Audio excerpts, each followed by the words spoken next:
अब देखिए एक रिएक्शन है कि जब भी एसिड मेटल के साथ रिएक्ट करेगा तो सॉल्ट बनाएगा और H2 गैस निकालेगा। इसको ऐसे समझिए कि मान लीजिए कोई एसिड ले लिया आपने, एसिड आप मान सकते हो HCl ले लिया आपने, ठीक है। इसमें आपने इसको आपने एक मेटल पे डाला, मेटल कोई भी ले लिए, जैसे जिंक ले लिया, मेटल है, इस पे डाला तो क्या बनाएगा, वो बनाएगा आपका एक सॉल्ट। और सॉल्ट क्या होता है हमेशा, ZnCl, ये भी एक सॉल्ट है। और साथ में ये हाइड्रोजन गैस क्या होगी, निकल जाएगी।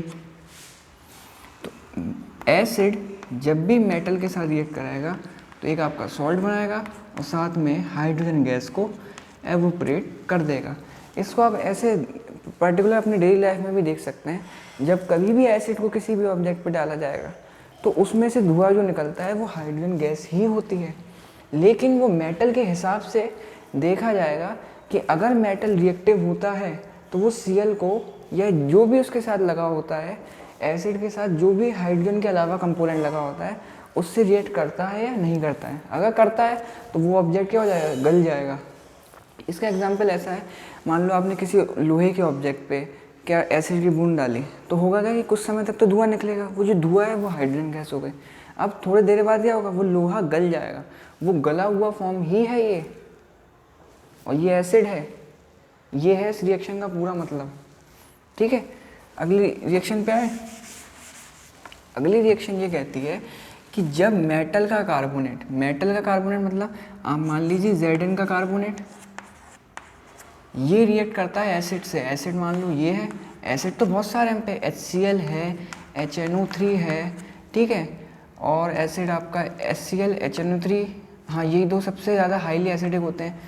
इनको रिएक्ट कराया Zn का कार्बोनेट प्लस HCl, तो रिएक्ट कराने के बाद क्या बन जाएगा, तो ये तो Zn तो Cl से मिल जाएगा, अभी बताया था ZnCl से मिल जाएगा, तो क्या बन जाएगा, ZnCl बन जाएगा।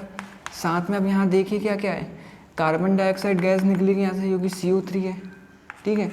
कार्बन डाइऑक्साइड गैस निकल गई, H यहाँ बचा है और एक O यहाँ बचा है, तो यानी कि पानी भी निकलेगा। ये सब चीज़ें क्या होंगी, इससे फॉर्म होके बन जाएगा। मेटल का carbonate react with acid to form a salt and carbon dioxide gas and some amount of water. This is known as a metal carbonate reaction with the acid to form a salt, carbon dioxide and H2O gas. ये समझ में आया, यही चीज़ यहाँ लिखी, यही चीज़ यहाँ लिखी। कैसे ये याद कैसे होंगे, ये आप डेली लाइफ में देखते रहेंगे ना, पता चलेगा कि Zn का कार्बोनेट, यानी कि Zn का कार्बोनेट का मतलब Zn था एक मेटल, उस पर हमने कार्बोनेट की एक लेयर लगा दी। कार्बोनेट एक तरह का चूना टाइप का होता है सॉरी। उस पर फिर हमने HCl एसिड की बूंदें डाली, तो क्या बन गया, थोड़ी देर में तो वो गल जाएगा। तो गला हुआ ऑब्जेक्ट ये है, कार्बन डाइऑक्साइड भी निकलेगी, थोड़ा सा पानी बह के निकल जाएगा। क्यों निकला पानी यहाँ बह के, क्योंकि यहाँ कार्बोनेट था, और कार्बोनेट जो होता है उसमें थोड़ा पानी भी होता है, चूने में थोड़ा पानी भी होता है, इसी वजह से यहाँ पानी निकला था, ठीक है। इसमें नहीं निकला था पानी, इसमें केवल क्या एसिड और मेटल था, यहाँ कार्बोनेट का यूज़ नहीं था, इसलिए कार्बन डाइऑक्साइड गैस यहाँ नहीं निकली, ठीक है। अब एक ये रिएक्शन आती है कि मेटल का ऑक्साइड और एसिड के साथ रिएक्ट जब करेगा तो सॉल्ट बनेगा और साथ में पानी निकलेगा। तो मेटल का ऑक्साइड क्या होगा, मेटल का ऑक्साइड आप मान लीजिए एक मेटल आपने मान लिया, अभी बहुत देर से अपन Zn मान रहे थे, अब K मान लीजिए, तो K एक मेटल हो गया और इसका ऑक्साइड, यानी कि ऑक्साइड मतलब ये हो गया।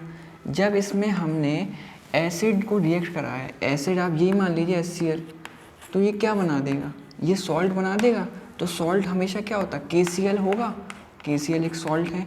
अभी हमने शुरू में बताया था आपको सॉल्ट कितने तरीके के होते हैं, पोटेशियम का भी सॉल्ट होता है, मैग्नीशियम का भी सॉल्ट होता है, सोडियम का भी सॉल्ट होता है, तो यहाँ पोटेशियम का सॉल्ट है, ठीक है।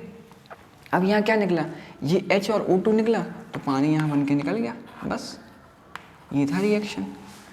किसी भी मेटल के ऑक्साइड क्या होता है, ऑक्साइड एक तरह का लेयर होती है, ऑक्सीजन की लेयर लगी रहती है, ये मेटल के ऊपर लगी ही रहेगी। जब इसमें एसिड डालोगे तो एक तरह का जो KCl बन के निकलेगा सॉल्ट हमेशा नीचे बन जाएगा, इसका एरो नीचे रहेगा, H2O भी नीचे ही रहेगा, क्योंकि ये पानी है, पानी उड़ेगा थोड़ी ना, उड़ भी सकता है अगर एवेपोरेशन हो रहा होगा तो ऊपर एरो बन जाएगा इसका। तो ये थी एक इसकी रिएक्शन। अब अगले पे आते हैं, ये क्या है, ये समझना ज़रूरी है। ये बताता है जब एसिड को पानी में डालेंगे तो आयंस बन जाते हैं। ये हमने शुरू में बताया था आपको कि एसिड और बेस होता क्या है। एसिड का मतलब होता है उसमें H पॉजिटिव आयन ज़्यादा होंगे, और बेस वो होता है जिसमें H पॉजिटिव आयन कम होंगे या OH नेगेटिव आयन ज़्यादा होंगे। आयंस क्या होते हैं? आयंस ये होते हैं जब भी आप किसी में बीकर में पानी भरा हुआ है, ठीक है, इसमें आपने एसिड की बूंद डाली तो होगा क्या, एसिड जो रहेगा वो पानी से रिएक्ट कर जाएगा और वो टूट जाएगा। जैसे कि HCl जो है वो पानी में जाते ही क्या हो जाएगा, टूट जाएगा, और टूट के वो H3O पॉजिटिव का आयन बना देगा, यानी H पॉजिटिव आयन, और थोड़ा सा सॉल्ट Cl जो है वो नीचे बैठ जाएगा।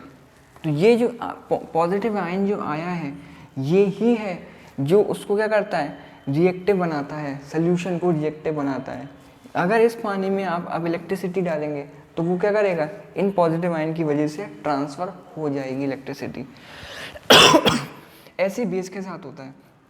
बेस में क्या करते हैं, जब आप बेस में पानी डालेंगे तो बेस में पानी डालने के बाद क्या होगा, यहाँ पे इसके पास OH नेगेटिव आयन यहाँ से बढ़ जाएंगे, और जब बढ़ जाएंगे तो ये बन जाएगा NaOH नेगेटिव, और इसके पास भी और H2 गैस यहाँ से निकल जाएगी।